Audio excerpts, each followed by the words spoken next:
ایک رکن علی بلال جن کو ذل شاہ بھی کہا جاتا ہے ان کو وہاں سے اٹھایا جاتا ہے. ذل شاہ جو ہیں وہ ان کو ایک اسپیشل چائلڈ جو تھے وہ تھے اور وہ مسلسل عمران خان کے وہ انہوں نے 1992 سے وہ عمران خان کے ساتھ پہلے شوکت خانم کی اس تحریک میں شامل تھے چندہ جمع کرنے کی.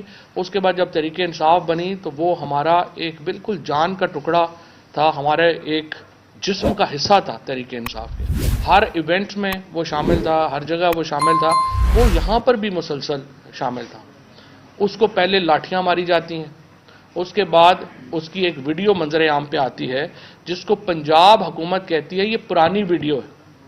بعد میں وہ ویڈیو ثابت ہو جاتی ہے اور پنجاب گورنمنٹ بھی مان جاتی ہے.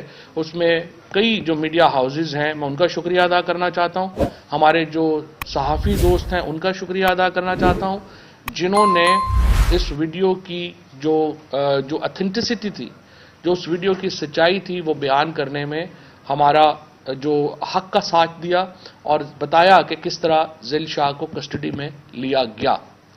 اب ذل شاہ کی جو اس کے بعد ہمیں پتہ چلتا ہے کہ وہ پولیس کسٹڈی کے اندر ذل شاہ کو تشدد سے جاں بحق ہو گئے اور اس کے اوپر یہاں پہ لاہور کے اندر احتجاج شروع ہوتا ہے.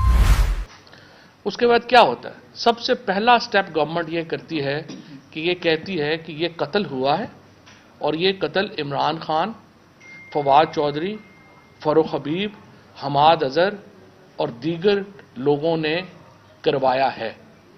پنجاب حکومت خود کہتی ہے یہ قتل ہوا. جب 12 گھنٹے گزرتے ہیں اور ان کو یہ احساس ہوتا ہے کہ یہ تو ہم نے بہت بڑی بونگی ماری ہے کہ ہم نے یہ قتل کر دیا ہے, تو پھر کیا ہوتا ہے کہ یہ فیصلہ کرتے ہیں کہ اس قتل کو اب حادثے کا رنگ دینا. کوئی تفتیش ابھی نہیں ہوئی, کوئی کچھ نہیں ہوا.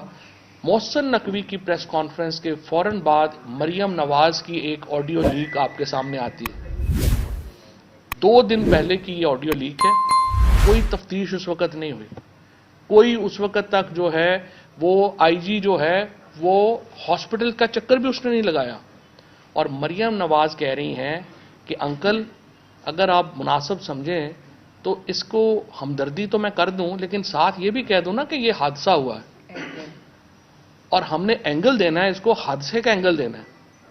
مریم نواز کی یہ آڈیو اب سوشل میڈیا پہ بھی دستیاب ہے, ہر جگہ دستیاب ہے. میں دوبارہ یہاں پہ سنوانا جو ہے وہ سمجھتا ہوں کہ کیونکہ سب لوگوں نے اب سنی ہوئی ہے تو اس لیے ضرورت نہیں ہے. مریم نواز کی آڈیو آتی ہے آپ کے سامنے اور وہ یہ اینگل دینے کا فیصلہ کرتی ہے. اور محسن نقوی شریف فیملی کے ایک بچونگڑے کی طرح مریم نواز کے ان احکامات کو لے کے آگے بڑھتا ہے, آئی جی کو ساتھ بٹھاتا ہے اور آج یہ پریس کانفرنس کرتے ہیں.